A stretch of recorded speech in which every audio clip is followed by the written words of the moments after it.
അച്ഛാ കണ്ടത്. ബെസ്റ്റ്. ഗുണ കേവിലായിരിക്കുമല്ലേ അച്ഛൻ വീണത്? ആ എടി ഇങ്ങനൊരു പഴയ സിനിമയില്ലേ കമലഹാസന്റെ? അച്ഛാ വല്ലാതെ വേർക്കുന്നുണ്ടോ? നമുക്ക് AC ഓണാക്കിയാലോ? അച്ഛൻ ഇനി നിന്ന് വിയർക്കണ്ട. കാര്യം എന്താന്ന് എനിക്ക് മനസ്സിലായി.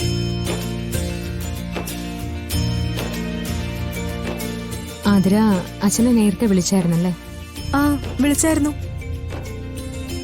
അപ്പൊ അത് തന്നെയാ കാര്യം. ഇവിടുത്തെ പ്രശ്നങ്ങളൊക്കെ അറിഞ്ഞ് സമാധാനമില്ലാതെ ഓടി വന്നതല്ലേ അച്ഛൻ? ഇവിടെ അതിന് മാത്രം പ്രശ്നങ്ങളൊന്നും ഇല്ല അച്ഛാ.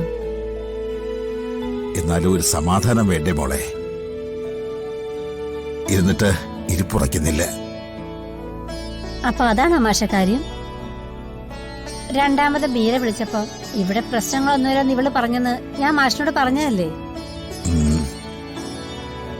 അമ്മ ഇനി അച്ഛൻ അതിന്റെ പേരിൽ വഴക്കൊന്നും പറയണ്ട.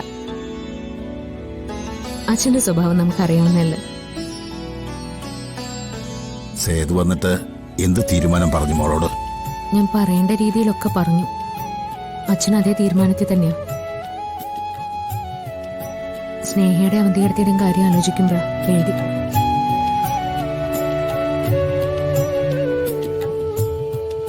ഇനിയും എന്തൊക്കെയാ പറഞ്ഞുണ്ടാക്കുന്നതെന്ന് ഒരു പിടിയുമില്ല. നീ വഴക്കിലൊന്നും നിൽക്കണ്ട. ഞങ്ങളും സേതുട്ടോടൊന്ന് സംസാരിക്കാം.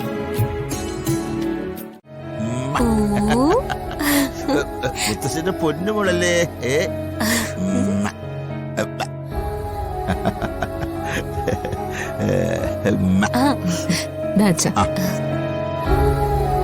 കമലയ്ക്ക് വേണ്ടേ?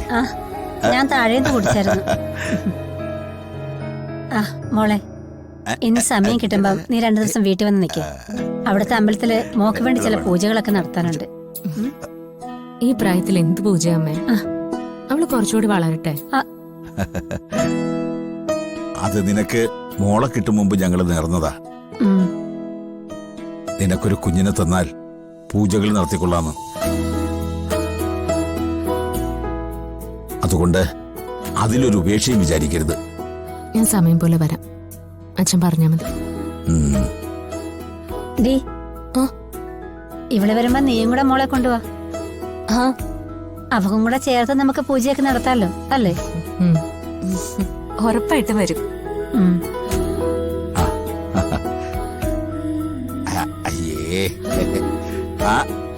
മോള് പണി തന്നല്ലോ. എന്താച്ചാ? അവള് മൂത്രമൊഴിച്ചോ? അയ്യോ അച്ഛനിങ്ങത്താ.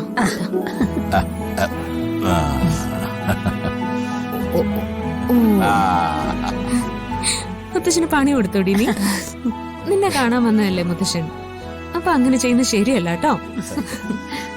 ഞാനിപ്പോ വരാവേ.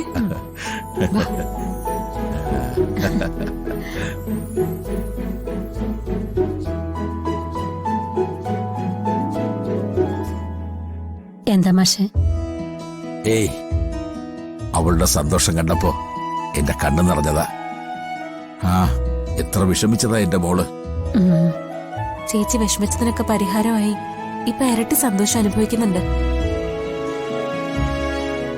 ചില സമയത്ത് ചേച്ചിയും മോളെയും കണ്ട പ്രസവിച്ച ഞാനും എന്റെ മോളും തമ്മിൽ പോലും ഇത്രയും സ്നേഹമില്ലെന്ന് തോന്നും. സച്ചേട്ടനും അങ്ങനെ തന്നെയാ. കുഞ്ഞെന്നുള്ള വിചാരം മാത്രമേ ഉള്ളൂ രണ്ടുപേർക്കും. അത് പിന്നെ അവര് രണ്ടുപേരും അത്ര ആഗ്രഹിക്കുകയും കാത്തിരിക്കുകയും ചെയ്തതല്ലേ.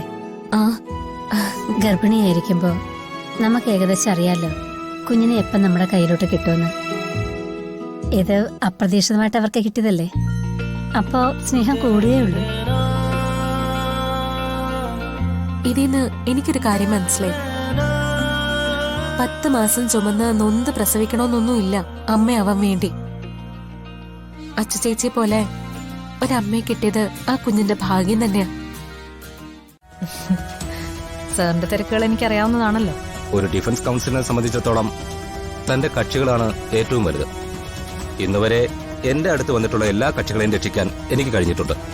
അല്ല അത് പിന്നെ ഈ നാട്ടിൽ ആർക്കാ അറിയാത്തത്? സാറ് വന്നത് തന്നെ ഞങ്ങളുടെ ഭാഗ്യം. സ്നേഹ അല്ലേ? അതെ സർ. അവന്റെയൊക്കെ കാര്യങ്ങളൊക്കെ പറഞ്ഞു തന്നിട്ടുണ്ട്. പക്ഷേ ഒരു പ്രശ്നമുണ്ട്.